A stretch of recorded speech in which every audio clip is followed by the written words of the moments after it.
Salut à vous les amis de la terreur. Saviez-vous que la chanson Petit Papa Noël était à la base, avant d'être adaptée par Tino Rossi, une prière adressée par un enfant pour que son père revienne de la guerre vivant. Et puis on a changé les paroles. Bon alors ça n'a rien à voir avec l'histoire qui suit, c'était juste pour l'anecdote. Il y a quand même un point commun, la magie de Noël. Notez que j'ai parlé de magie et non pas de féerie. Parce que l'histoire qui vient, sans être particulièrement portée sur le gore, n'a rien de féerique. En dehors du fait qu'on va se retrouver face à un Père Noël bien étrange, sanguinaire et pernicieux, on va aussi s'interroger sur l'importance que nous portons aux apparences. J'espère que cette histoire vous fera frissonner. Alors comme tout le monde sur YouTube, je vous demanderai de mettre un pouce si vous appréciez, et de lâcher un petit commentaire pour me donner votre avis sur l'histoire, ça me fera super plaisir, j'y répondrai avec plaisir. Et si ça vous intéresse de suivre l'avancement de mon premier roman qui devrait paraître à l'été 2026, Macabre Concerto, eh bien je vous invite à me rejoindre sur les réseaux Facebook et Instagram. Alors en parallèle des Échos du Crépuscule, 2 nouvelles séries vont arriver sur la chaîne, des séries à suivre en plusieurs épisodes. J'espère que ça vous plaira, j'y travaille actuellement, ça devrait sortir d'ici début 2026. En attendant, je vous souhaite vos meilleures frayeurs sur la chaîne Sturpy Horror Stories avec le 8e Père Noël. Passez de joyeuses fêtes et je vous dis à très bientôt. La barbe blanche s'imbibe d'une fleur rouge qui éclot. Le gros personnage en costume rouge et blanc est propulsé en arrière par les tirs des policiers. Son dos heurte une pyramide de paquets cadeaux qui s'écroule sous son poids. Il tombe sur le carrelage du supermarché, tandis que le sécateur qu'il tenait entre ses mains glisse jusqu'au bout du rayon jouets pour finir sa course dans la crèche. Autour, 3 corps sont étendus dans une mare pourpre et luisante. On l'a eu, ce fumier. Se déguiser en Père Noël pour commettre des horreurs pareilles. Il y a vraiment des cinglés sur Terre. L'homme déguisé tressaille au milieu des boîtes rouges et or. Il expire une dernière fois. L'un des policiers cligne des yeux en remarquant un reflet furtif dans la brillance des papiers cadeaux. Il voit brièvement passer l'image déformée d'un Père Noël. Il n'en dit rien.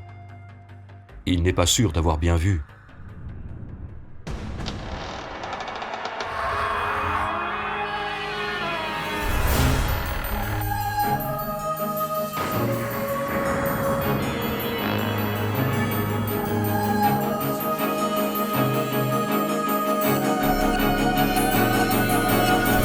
Bienvenue dans ce nouvel écho du crépuscule.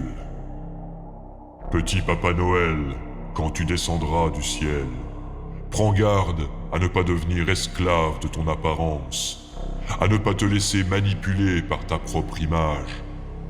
Méfie-toi du marionnettiste qui hante les ténèbres, celui qui erre dans les coulisses de tes pires terreurs.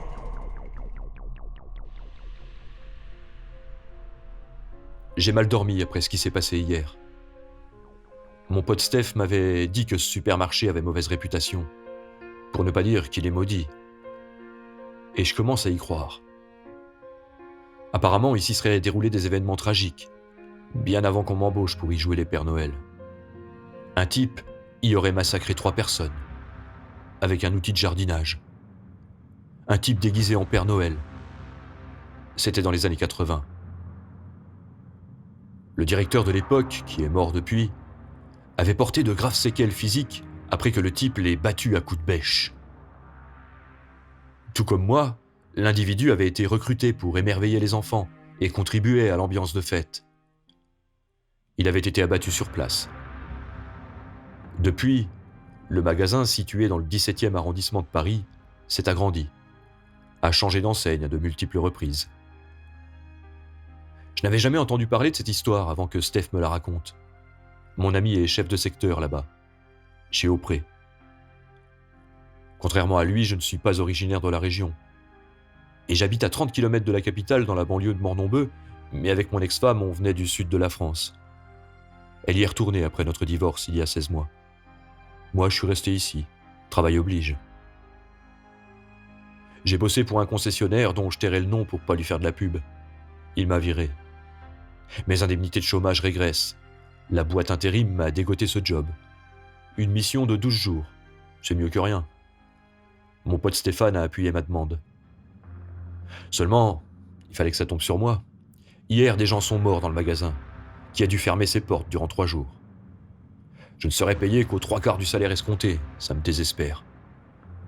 Au regard des événements, c'est égoïste de ne penser qu'à mon porte-monnaie, parce que, quand je dis que des gens sont morts, je parle de 3 cas suffisamment étranges pour qu'une enquête soit ouverte. Un père de famille, un adolescent et une dame âgée au rayon jouets. Ils sont morts simultanément, foudroyés par un pic d'adrénaline. Une peur si intense que leurs cheveux ont, paraît-il, blanchi. Qu'est-ce qui peut terrifier un être humain à ce point ?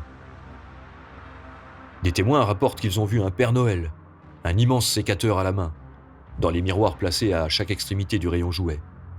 Il fuyait en s'éloignant dans les reflets. D'après ce que m'a rapporté mon pote Stéphane, sur les images de vidéosurveillance, l'angle ne permet pas de voir les reflets dans la glace. Mais on ne voit pas non plus de Père Noël s'enfuir dans l'allée. Par les caméras, on voit le père de famille, anorak bleu, son bonnet à la main, s'accroupir pour prendre une boîte de Lego. On voit la dame âgée en gilet gris, farfouiller dans le bac à peluche, et l'adolescent qui choisit une figure Marvel, semblant hésiter entre Batman et Captain America. Le garçon, d'une quinzaine d'années portant une casquette blanche, compare les figurines dans le miroir face à lui. Il tient les coffrets côte à côte comme s'il les soupesait.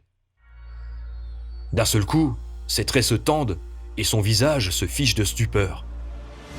Il recule, laisse tomber les figurines puis s'effondre. Sa casquette glisse sur le sol. L'homme en anorak bleu lâche la boîte de Lego et se précipite pour lui porter secours. Mais jetant un bref coup d'œil dans le miroir, il reste lui aussi pétrifié. Les lèvres ouvertes de douleur, il s'écroule sur le carrelage. La vieille dame s'approche des deux corps, une main sur la bouche. En redressant la tête, elle rencontre son reflet. Son corps tressaille. Elle tombe à genoux, les yeux écarquillés, avant de basculer vers l'avant. Son front percute le sol, puis son corps se renverse sur le flanc.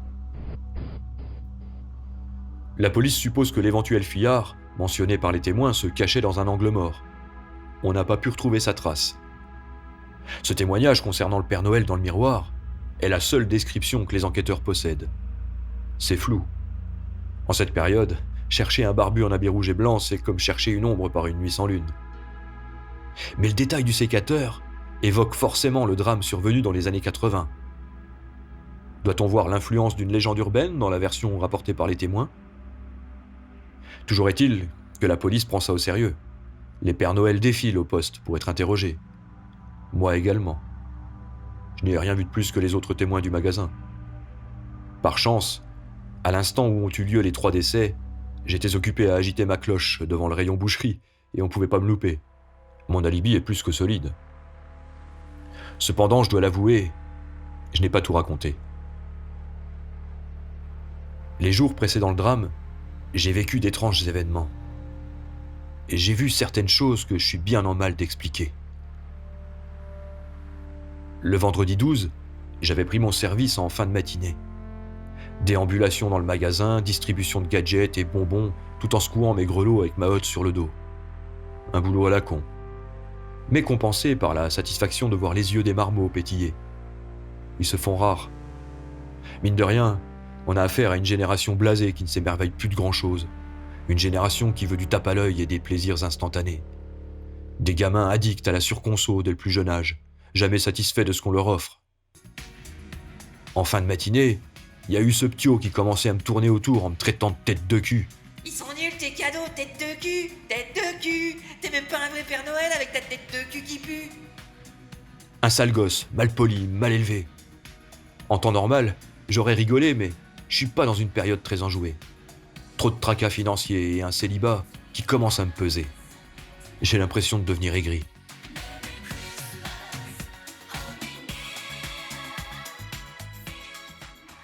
J'ai pris sur moi pour garder mon self-control. Il me tirait par le bras, me jetait des coups de pied dans les tibias, en répétant la même chose sans arrêt. Ils sont nuls tes cadeaux, tête de cul, tête de cul. J'aurais pu lui mettre une tarte. Mais plutôt que de craquer, je suis allé me rafraîchir dans les toilettes réservées au personnel. Ce costume fait transpirer et gratte la peau. J'ai retiré le chapeau à pompons, j'ai fait glisser la barbe derrière mon épaule et me suis passé de l'eau sur le visage. En appui sur le rebord du lavabo, je me suis trouvé mauvaise mine dans la glace. Bref, de chaque côté, il y a d'autres miroirs. Je vois des clones de moi-même qui se reflètent à l'infini, en s'assombrissant. Enfin, presque à l'infini. C'est l'impression que ça donne. Ce phénomène m'a toujours amusé. Quand j'étais gamin, je restais parfois de longs moments à observer cette image télescopique, et j'essayais de tourner les yeux plus vite que les reflets. C'est incroyable que Maurice ait réussi à nous faire croire que Lucky Luke pouvait tirer plus vite que son ombre. Pour ma part, je ne suis jamais parvenu à prendre mon reflet de vitesse. J'enfile le chapeau, je replace ma barbe en ajustant l'élastique. Et je me pointe du doigt. « Allez mon gars, reste motivé. Ho ho ho !» Les multiples reflets latéraux me renvoient à mon sourire forcé. Une galerie de Père Noël bedonnant qui me rappelle cruellement le régime auquel je n'arrive pas à m'astreindre. Je baisse les bras et, le temps d'un éclair, il me semble qu'un des reflets n'a pas baissé le bras en même temps que moi. Là, sur la droite.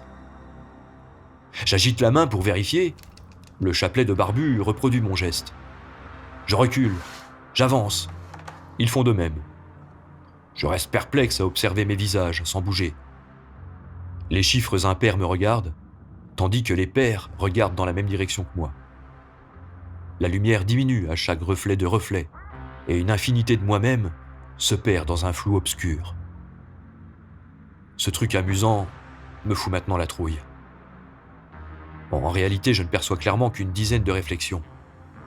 Et soudainement, un autre mouvement sur ma droite me fait sursauter.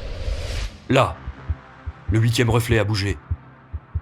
Une expression narquoise à sa lèvre retroussée, il lève son bras et dresse le majeur de sa main droite. Son étrange voix m'apostrophe. « Verdammte, verdammte, verdammnis.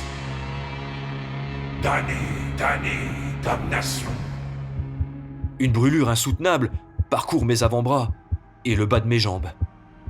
Ma mâchoire est forcée et je répète sans comprendre. « Verdammte, verdammte, verdammnis » tout en dressant mon majeur. Les mots sont sortis de ma bouche contre mon gré, comme un jet de bile incontrôlable. Je reste pétrifié tandis que le 8e Père Noël sort du rang. Transporté par la lumière, il saute de reflet en reflet, à la manière d'une boule de flipper. Passant d'un miroir à l'autre, il vient se planter face à moi, dans la glace centrale. Il s'éloigne de manière à ce que je le voie de la tête aux pieds. Sans un mot, il exécute des gestes incompréhensibles. Il mime une scène que je me surprends à reproduire. Les paumes en avant, il détend ses bras et pousse brusquement une chose invisible. Je fais de même. Puis mes mains, imitant les siennes, agrippent cette chose invisible que je me mets à secouer. Puis je prends de l'élan et je la jette de toutes mes forces. Je n'ai aucune idée de ce que le reflet m'oblige à mimer. La sensation de son emprise est insupportable. Tout ça ne rime à rien, mais ça me terrorise. Alors que je ne fais que déplacer de l'air, j'ai le sentiment d'exécuter quelque chose d'horrible. Lui savait ce qu'il faisait. Je suis alors sorti des toilettes. J'ai voulu me persuader que mon mal-être sentimental, ma situation financière oppressante et le manque de sommeil avaient juste momentanément altéré mes perceptions. Des manifestations de l'esprit peuvent apparaître en cas de stress intense ou de frustration trop prégnante. Mais ce qui est arrivé juste après n'était en aucun cas une hallucination. À cette heure, il n'y avait pas grand monde dans le magasin. J'ai repris mon poste au rayon jouets. Le sale gamin était toujours là, perché sur la pointe des pieds à essayer d'attraper une boîte sur le rayonnage supérieur. Il s'était enfilé un bonnet de Père Noël sur la tête. Il a fait tomber la boîte de jouets, s'est décalé. Son regard a croisé le miroir fixé à la colonne de soutien. Il a vu mon reflet, s'est retourné pour me faire face.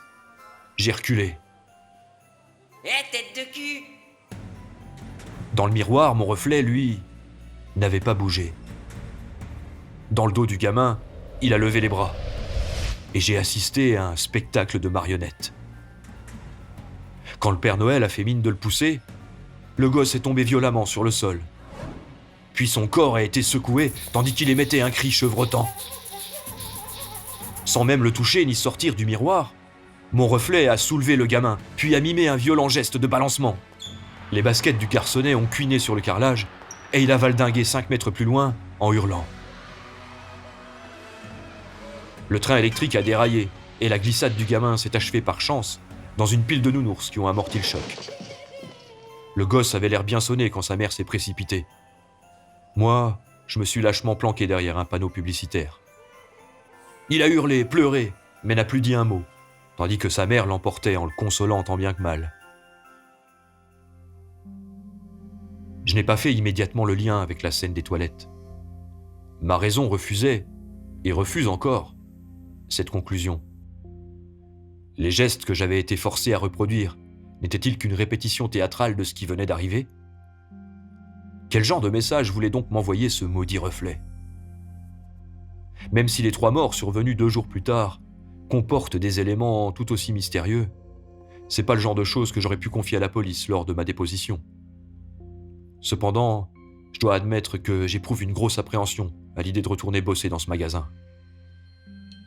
Aujourd'hui, les scellés de l'enquête ont été levés. Le supermarché peut rouvrir ses portes et je reprends le taf. Responsable du rayon textile est appelé à la caisse centrale. Responsable du rayon textile. Malgré ce qui est arrivé, les clients affluent. Il y a les indifférents pris dans leurs habitudes de consommation compulsive, et les curieux, espérant peut-être trouver un détail croustillant à mettre en story sur leur réseau. Les magasins auprès vous souhaitent de joyeuses fêtes. Transpirant dans le costume qui gratte, je déambule en souriant dans ma barbe, sans réelle conviction. L'ambiance est tendue. Je croise Marlène et Yannick avec leur chariot d'approvisionnement. Salut les jeunes, ça roule ? Comme vous le voyez. Me lance la jeune femme en riant. Des mèches rousses dépassent dessous sa casquette blanche estampillée auprès. Moi, si j'avais pas besoin de thunes, je me serais mis en maladie après ce qui s'est passé. Me confie Yannick en triturant son piercing nasal. Vous avez du nouveau sur l'enquête ? Je réponds, j'en sais pas plus que vous. Ah, parce que vu qu'on vous a soupçonné, enfin, interrogé, je croyais... Eh ben non, j'ai pas vu grand-chose. Moi, je sais que c'est pas vous. S'exclame Marlène en tirant un cutter de la poche de sa blouse. Elle découpe le film plastique autour du chariot et commence à empiler des boîtes de haricots sur les étagères. Il y en a qui vous soupçonnent. Mais j'ai bien vu. Vous étiez près du rayon boucherie quand les gens sont morts. N'empêche que les témoins ont vu un Père Noël se barrer. Insiste le grand Yannick en ouvrant un carton. Même si moi aussi, je sais que c'est pas vous. Ils l'ont pas vu directement. Corrige Marlène. Ils l'ont vu dans une glace et ils sont même pas sûrs. Yannick suspend son geste. La manche retroussée de son pull gris dévoile la moitié d'un tatouage tribal sur son avant-bras. D'autres tatouages s'entrelacent sur sa nuque à la base de son crâne lisse. Il a une carrure impressionnante, Et moi aussi, je l'ai vu, affirme-t-il. dans la vitrine des jeux vidéo. Je me suis penché pour voir où était le mec, mais il y avait personne. Mon rythme cardiaque est passé du simple au double. L'idée que mon alter ego se trimballe dans les miroirs me terrifie. Est-ce que je dois confier que je l'ai vu aussi ? Un Père Noël fantôme ? Plaisante Marlène. Un Père Noël tueur, tu veux dire ? Tu es au courant qu'il y a déjà eu des gens tués par un Père Noël ici dans les années 80 ? Marlène rigole. C'est bien connu. Le Père Noël est une ordure. Je renchéris sur un ton léger histoire de cacher mon trouble. Mais pas du tout, pourquoi pas du tout ? Et je me mets à rire nerveusement. Yannick et Marlène me regardent comme si j'étais un martien. Je m'éloigne en secouant mes clochettes. Vous avez pas la ref, les jeunes. Faut vous cultiver. Les enquêteurs, dans la rationalité de leur raisonnement, ont-ils seulement fait un rapprochement entre le drame survenu en 1983 et celui de la semaine dernière ? Moi, en tout cas, oui. Même si je n'arrive pas encore à saisir le lien entre les deux affaires. 24 décembre 1941, entre Mornon-Beu et Paris. Là où aujourd'hui se trouve l'imposant supermarché parisien Auprès, se tenait un modeste théâtre dont le propriétaire, un marionnettiste, avait établi son atelier et ses appartements dans les combles. Émile Ferdinand Blondin, 33 ans, fabriquait ici des pantins articulés, des acteurs en bois qui servaient ces spectacles destinés à réconforter les enfants en cette période sombre.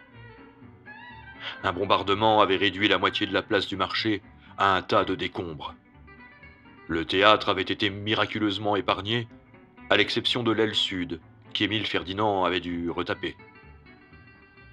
Charpentier, ébéniste, menuisier, il savait tout faire avec le bois. Il mettait au point des mécanismes ingénieux pour faire se mouvoir ses marionnettes à la manière d'automates. Mais à la mécanique automobile, qu'il jugeait trop salissante, il se refusait. À cause du froid, la maudite Peugeot 201 ne démarrait pas en dépit des tours de manivelle incessants qu'Émile Ferdinand Blondin infligeait au moteur en prenant garde à ses doigts engourdis. L'année dernière, il s'était cassé l'index et le majeur à cause d'un retour de cette satanée manivelle et n'avait pas pu manipuler ses marionnettes durant des semaines. Quelques voitures grises dorment le long du trottoir de la ruelle où Émile Ferdinand s'est parqué. Une vieille dame promène son minuscule chien. Un homme plus loin joue de l'orgue de barbarie en proposant des marrons chauds. Le moteur de la 201 Torpedo finit par crachoter, tousse, puis daigne se mettre en marche. Émile Ferdinand Blondin se glisse sur le siège en sky glacial et attrape le levier en queue de singe sous le tableau de bord pour enclencher la vitesse. Les pneumatiques patinent et la voiture s'ébranle péniblement dans les brumes de la nuit d'hiver qui hante le village de Mornon-Peu.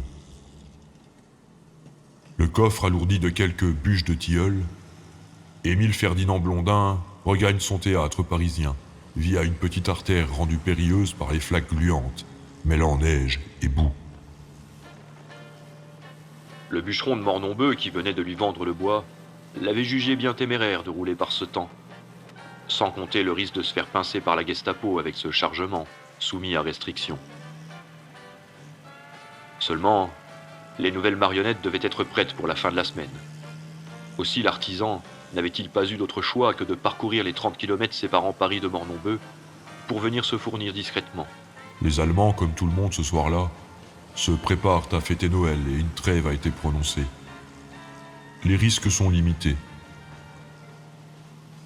À travers le pare-brise recouvert de givre, Émile Ferdinand devine à peine la route. Son nez goutte et les gouttes se figent en glaçons sur le poil dru de sa moustache. Il quitte le village pour emprunter un chemin de traverse. La chaleur dégagée par le moteur ne suffit pas à réchauffer l'intérieur de l'antique véhicule. La petite batterie de 6 volts peine à alimenter les phares.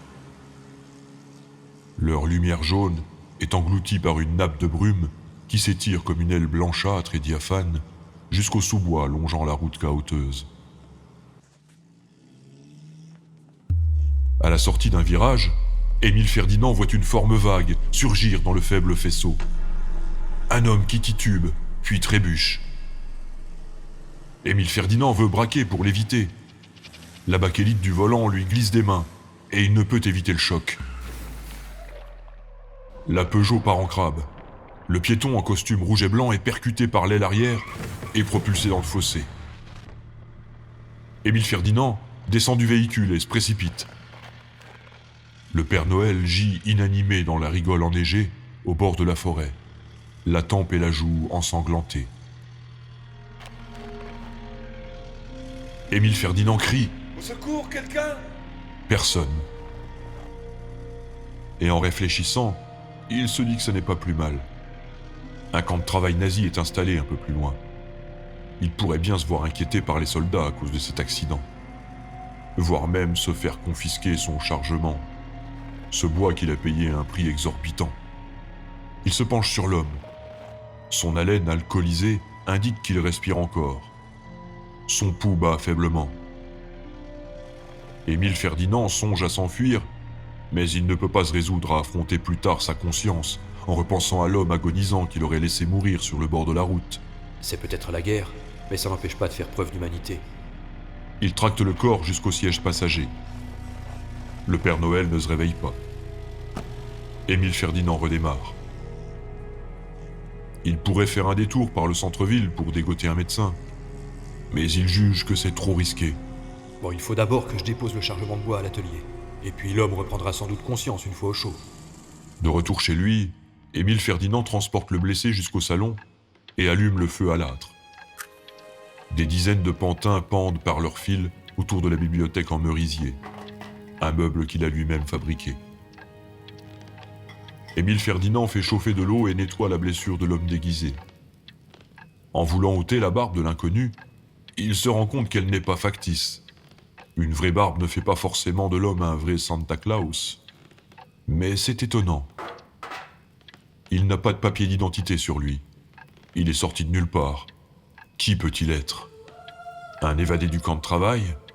Un juif en fuite ? Un vagabond ? Émile Ferdinand n'en saura rien, car au lieu de revenir à lui, l'homme lâche un râle puis cesse de respirer. Mon Dieu, non. J'ai tué cet homme. Il est pris d'une panique grandissant à mesure qu'il réalise les conséquences. Que faire ?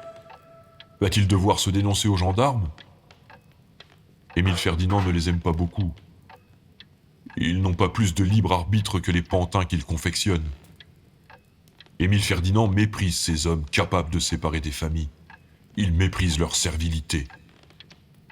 Protégés par leurs uniformes, ils sont venus un matin à lui enlever Mirella, parce qu'elle est d'origine tzigane. Chaque jour, il prie pour qu'elle revienne, pour avoir ne fût-ce qu'un signe de vie, mais il ne sait même pas où elle a été emmenée. Les gendarmes l'ont confiée à la Gestapo, et il dépendra du bon vouloir des nazis qu'ils la revoient un jour ou jamais. Le bruit court que des hommes, des femmes et des enfants sont abattus par milliers dans des camps de concentration, à cause de leurs origines ethniques ou de leur religion. Émile Ferdinand refuse d'y croire, et s'accroche à sa foi en l'humanité pour espérer retrouver bientôt son amour.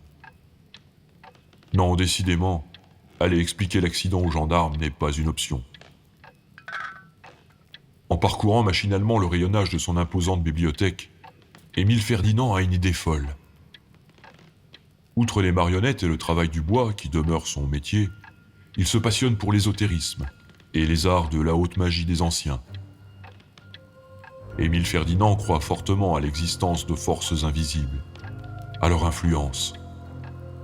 Il a même demandé à Mirella de l'initier au rituel de ses ancêtres tziganes. Les spectacles de marionnettes font partie de leur folklore commun. Dans la bibliothèque se trouve un livre qu'Émile Ferdinand a lu il y a bien longtemps. Le Revocatio Mortem, dans lequel il est question de résurrection des morts. Un livre rare, qui aurait été banni si son nombre d'exemplaires avait permis qu'il se hisse dans les sphères de la célébrité. Mais même chez les marionnettistes, son existence demeure peu connue. Une sorte de grimoire sur la part occulte du monde des marionnettes. Émile Ferdinand ne se souvient plus vraiment des détails. Il cherche l'ouvrage parmi sa collection et met la main dessus.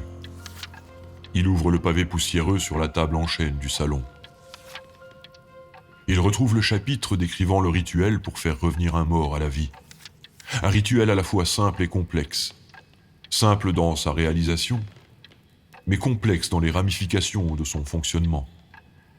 Si toutefois, cela peut fonctionner.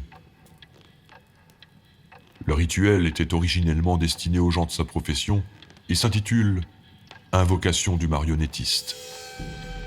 Ainsi commence le rite. Que nul vivant ne prononce ces mots sans craindre le retour de ce qui gît. Émile Ferdinand hésite.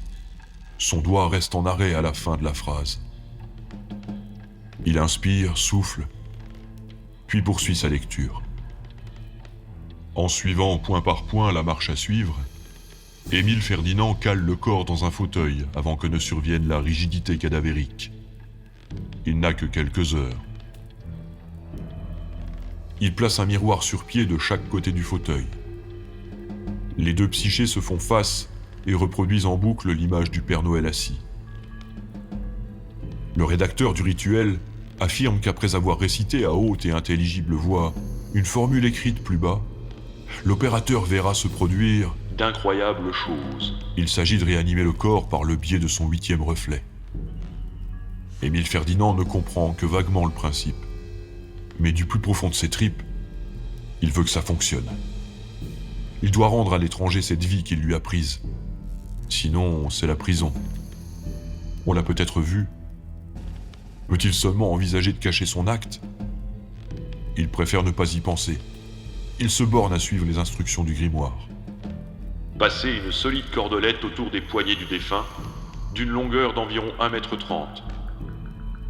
Faites de même avec ses chevilles à l'aide d'une cordelette plus longue. Puis en récitant la phrase, animez les bras et les jambes du mort comme vous le feriez avec vos pantins habituels. Émile Ferdinand se sent ridicule de tirer sur les 4 ficelles pour que les membres lourds du mort tressautent. Les bras se lèvent de quelques centimètres et retombent sur les accoudoirs. Les jambes bougent à peine. C'est un peu comme lancer le moteur avec la manivelle.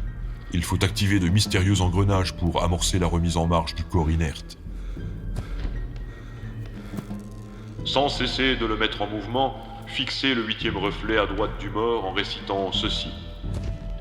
Maeltra Velcorum, Odis vocem Odis nostram, vocem nostram, aeternam aeternam noctem, Rivus Rivus talcem, talcem, Rivus Rivus talcem, talcem, Rivus. Rivus.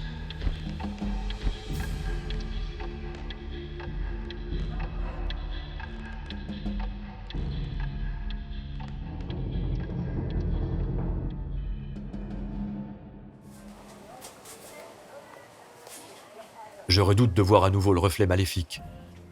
Je n'ai pas rêvé, il existe bel et bien. Les visions dans les toilettes auraient pu n'être que des hallucinations, ce qui en soi est déjà problématique. Mais le gamin qui valdingue n'est pas sorti de mon imagination. Un truc pas clair se trame dans les murs de ce foutu magasin.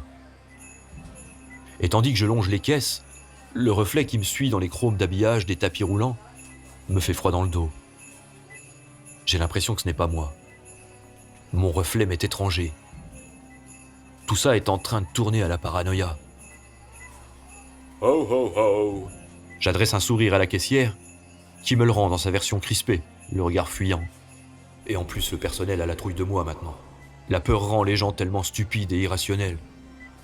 Des morts, un Père Noël, et les voilà qui se mettent à craindre tous les mecs habillés en rouge et blanc. Moi j'appelle ça le phénomène Djellaba. Les politiques et les médias, comme cul et chemise, ont bien compris ce ressort psychologique et savent l'exploiter à leur propre fin. C'est tellement ridicule, il suffirait que j'enlève ce grotesque costume pour que leurs soupçons s'envolent. L'esprit humain est si simpliste. Et je ne fais pas exception à la norme, parce que j'avoue que devant les événements inexplicables, mon esprit s'emballe, invente toutes sortes d'idées abracadabrantes. C'est sûrement le cas avec cette histoire de Père Noël. Je lutte pour ne pas jeter le bonnet et retourner à la boîte intérim, trouver une autre mission. Mais c'est une question de principe. Je vais toujours au bout des choses. Je ne suis pas particulièrement trouillard quand les événements dépassent le seuil de ma compréhension. Un réflexe d'autodéfense s'enclenche en moi, qui me rend presque insensible à mes propres craintes. Comme si je baissais les bras en acceptant la fatalité. Puisque je ne peux pas comprendre, alors ce phénomène ne peut pas m'atteindre. Mais ce n'est pas comme ça que ça fonctionne, me dirait mon psy, si j'en avais un. J'ai besoin d'une pause. Je vais à l'arrière du dépôt pour m'en griller une, entre deux camions. Une impression étrange de ne pas être seul me taraude.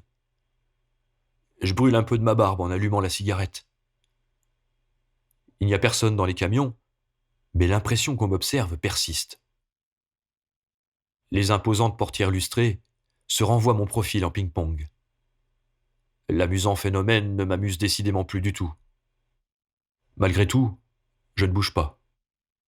Je pourrais me décaler, mais je n'en fais rien. Je reste aligné avec la dizaine de Pères Noël rouges et blancs qui se déploient de chaque côté dans le miroitement des portières. Mon comportement m'inquiète. J'ai le sentiment de ne plus m'appartenir, de ne plus être maître de mes décisions. Ça persiste depuis l'épisode des toilettes et du gosse qui voltige.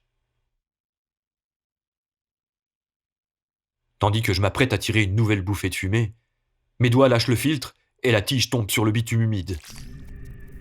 Face à moi, dans le reflet de la portière, le 8e Père Noël s'est penché. Il sort du rang et slalom entre mes reflets immobiles pour se mettre au premier plan. Il me fixe, les mains sur les hanches. Mon double maléfique. Non, il n'est pas moi. Il est autre chose.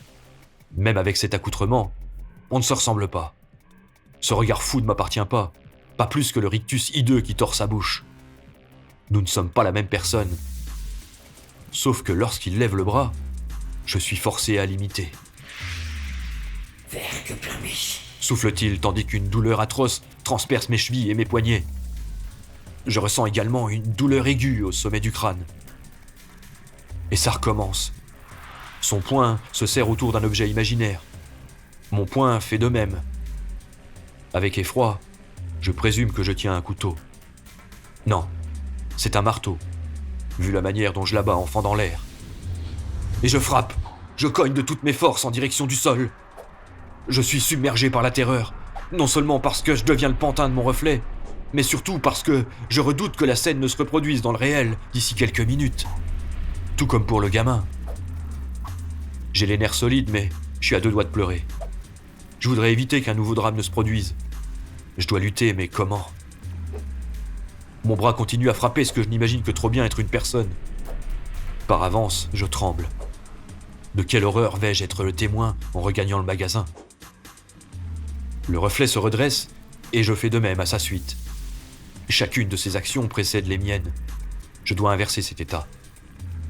Mais je n'ai aucune foutue idée de la manière de procéder. Son emprise me brûle à l'intérieur, comme des mèches de feu qui labourent mes muscles et mes tendons. Mes oreilles sifflent. Puis, tout redevient normal. La brûlure persiste, mais je suis à nouveau maître de mes mouvements. 2 choix s'offrent à moi. Me barrer immédiatement en abandonnant mon poste ou affronter l'horreur qui m'attend sous les néons du supermarché. J'opte pour la première. Je me barre. J'appellerai plus tard pour me porter malade. Je n'ai aucune envie de voir quelqu'un se faire fracasser à coups de marteau. D'autant qu'on risque encore de me soupçonner si je suis dans les parages. Avec mon badge, je m'éclipse discrètement par la grille arrière réservée au personnel. 24 décembre 1941.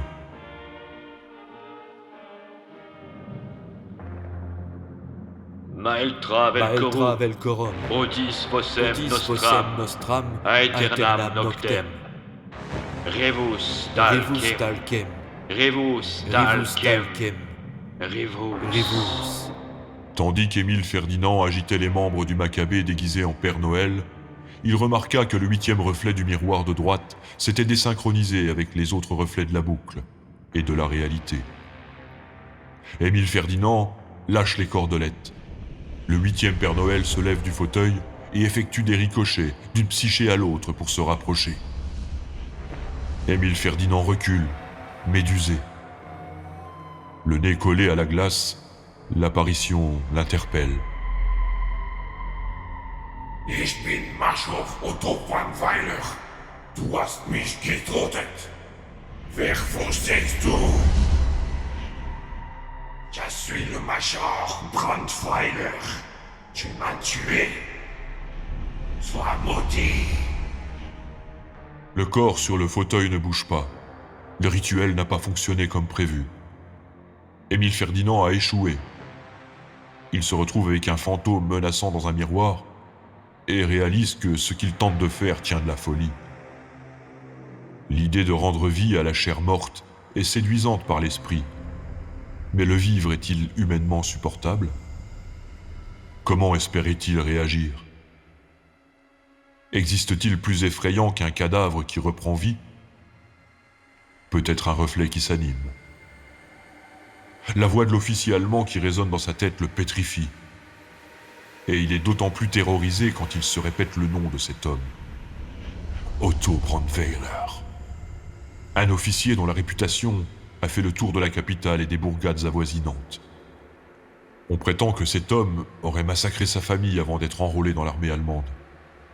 Il sévit au camp de travail non loin de là où Émile Ferdinand l'a renversé. Et maintenant, il vit à l'intérieur du miroir. On connaît Otto Brandweiler pour sa brutalité et l'acharnement dont il fait preuve dans les châtiments qu'il inflige à ses prisonniers. Émile Ferdinand se dit qu'il aurait mieux fait de le laisser crever sur le bas-côté.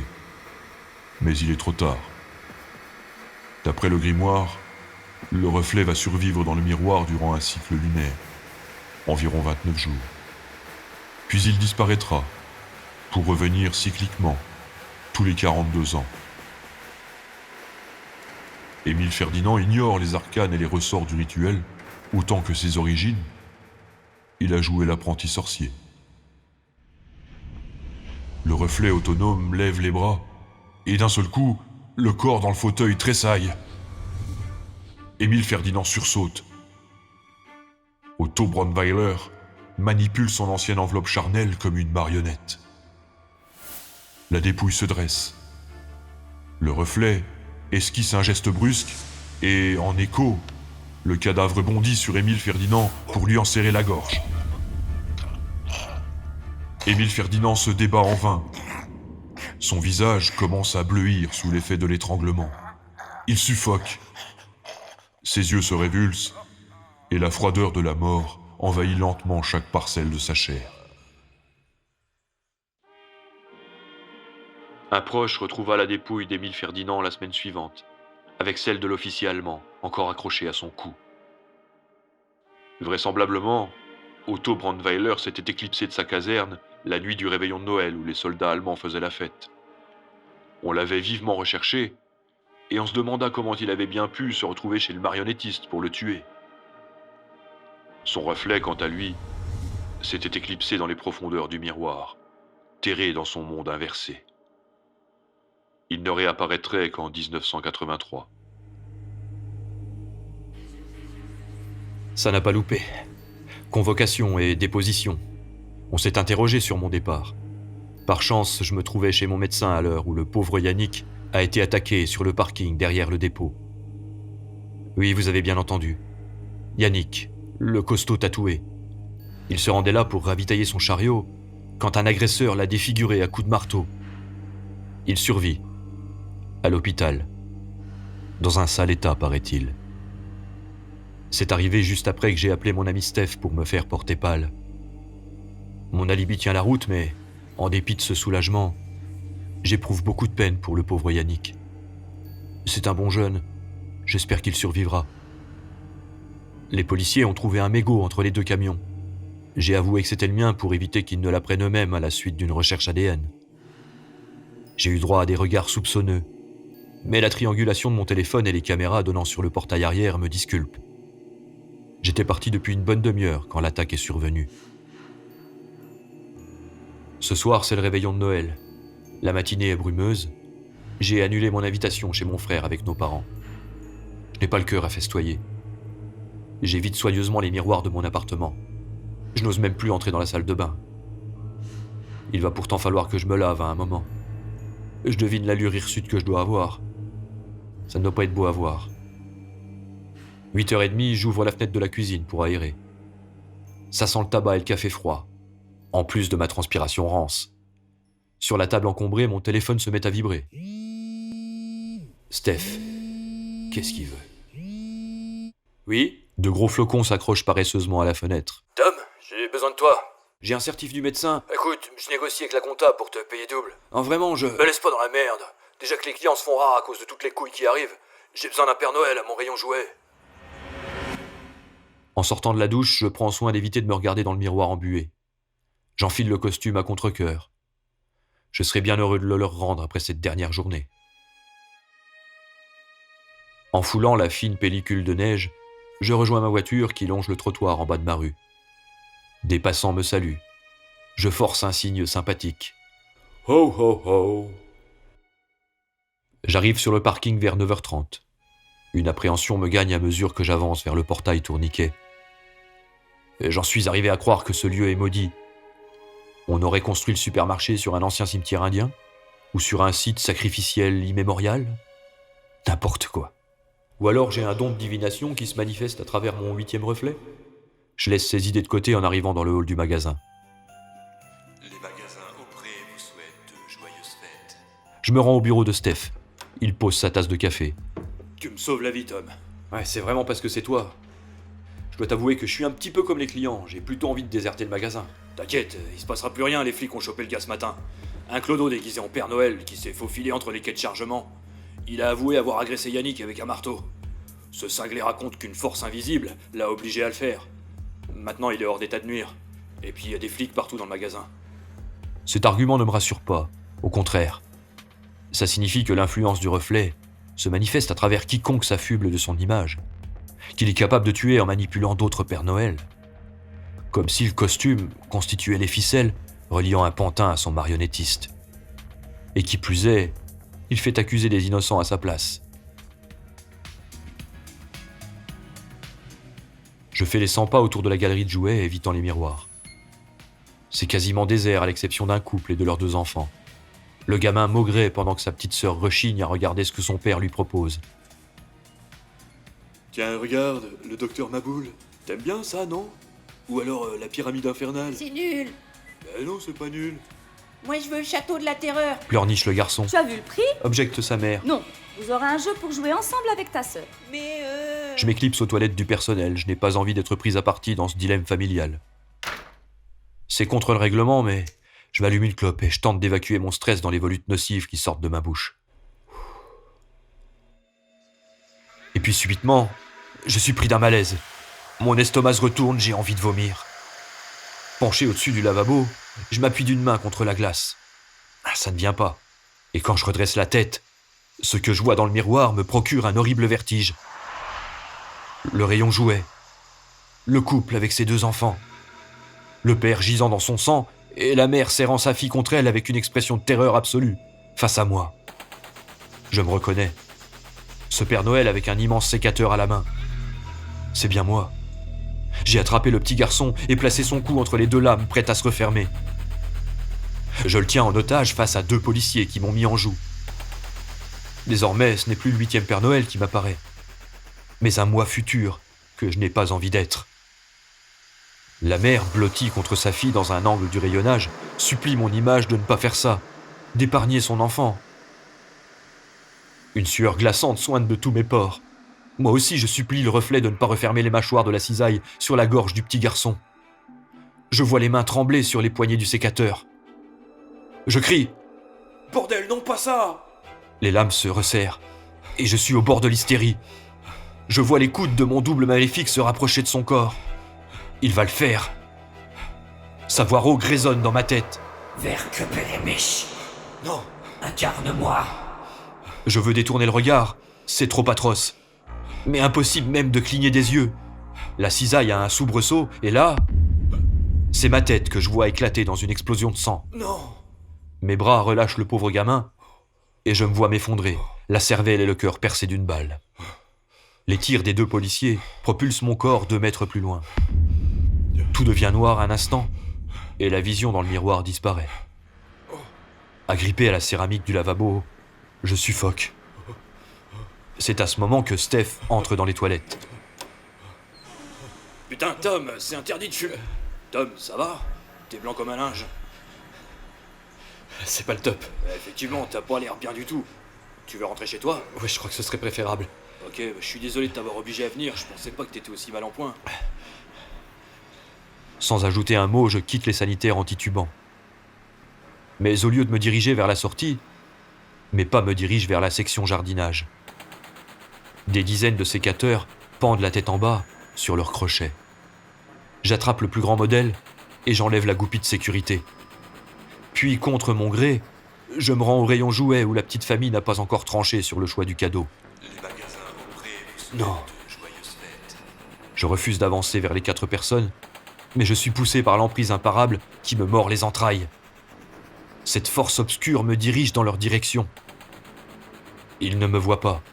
Je suis dans leur dos, manipulé par les fils invisibles. Le gamin maugré en tirant sur la manche de sa mère. Le père farfouille dans une caisse de jouets en vrac. La petite fille qui boude, les bras croisés, se retourne vers moi. Je fais claquer les lames de la cisaille. Elle sursaute. Dans mon dos, j'entends la voix de Steph comme dans un rêve.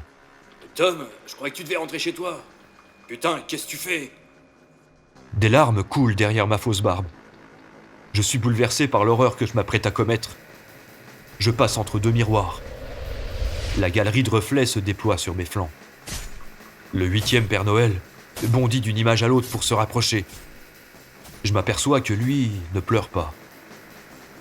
Ça signifie que je peux dissocier mes actions de ce double insensible. Je pleure à chaudes larmes, lui s'y refuse. Il y a comme une désynchronisation entre l'image et moi, qui ne dure que quelques secondes, mais me laisse le temps de reprendre le contrôle. Sans le quitter des yeux, je lâche le sécateur, je retire le chapeau, je déboutonne la veste et me débarrasse aussi du pantalon. Je me retrouve à moitié nu au milieu du rayon. 2 policiers s'approchent. Le double maléfique me regarde avec un air contrarié. Il m'adresse un doigt d'honneur en s'écriant Verdammt, Verdammnis. Damnation. Il ne peut ou ne veut quitter son costume alors que mes autres doubles sont en slip, comme moi. Le décalage provoque une fissure dans son influence. Je lui ai fait perdre le contrôle. En ôtant le déguisement, j'ai coupé le lien qui me reliait à lui. Une sorte de panique traverse son regard quand je ramasse le sécateur et le balance dans la glace qui se brise. L'image disparaît et Steph pose une main sur mon épaule. Allez Tom, tu vas pas bien, rentre chez toi. Le gamin se moque en me montrant du doigt. Les parents outrés attrapent les enfants par la main et tournent les talons malgré les plates excuses formulées par mon ami chef de rayon. Les policiers m'intiment à me rhabiller et me demandent de les suivre. Les clients n'ont pas porté plainte. Toujours est-il qu'ils ne remettront certainement plus les pieds chez Aupré après ça. S'ils savaient ce à quoi ils ont échappé, ils m'auraient sauté au cou. Au lieu de ça, je me suis ridiculisé, j'ai perdu un pote. J'ai écopé d'un rappel à la loi. Mais j'ai pu éviter le drame. C'est tout ce qui compte. Il se passera du temps avant que j'ai à nouveau envie de fêter Noël, et encore plus avant qu'on me revoie porter un costume de son ambassadeur. J'ai renoncé à comprendre, mais je redoute les prochains Noëls chez Aupré. Car dans les coulisses de chaque miroir, le 8e Père Noël continue sûrement à vivre, là-bas. Mais qu'on se rassure, il disparaîtra dans 29 jours et ne reviendra que dans 42 ans. Si personne, toutefois, n'a remis la main sur le revocatio mortem et son invocation du marionnettiste. Parce qu'alors, ce genre de manifestation pourrait se multiplier.